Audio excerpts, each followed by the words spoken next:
Camera বন্ধ কর, নাহলে কিন্তু এই যে মনে কর বিল আমি দিব। তুই খাবি? ক্যামেরা বন্ধ কর, নাহলে বিল দিব। তোরে 20 টাকার বিল মারলাম না, গোয়া মারলাম না, ঠিক আছে?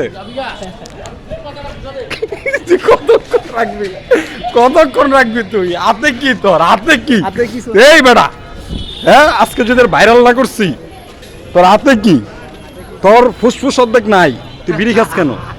হ্যাঁ কেন বিড়ি খাস? বিড়ি কেন খাস? হ্যাঁ অ্যাডভান্স যে কথা বললি ভাই, কি কথা? ঠিক আছে, আর খাবি? হ্যাঁ এই যে দোয়া উড়ে পিছে যে তুই যে লুকায় রাখছস, এটা কি পোলাবেন বুঝে না? হ্যাঁ আর খাবি? ধরা দিয়া আমার ক্রেডিটটা নিতে হবে, টিকিটটা ধরা দিয়া আমার হাতে দিয়া, আমার তুই হাতে রাখ। আমি হাতে রাখছি, আমি তো জানি না, কারণ আমি জানি আমার কথা আমার হাতে রাখে না। তুই আমার হাতে দিয়ে দে, দিয়ে দে। আমি এরকম পুরালাম, দরকার বলে হাতে রাখেন।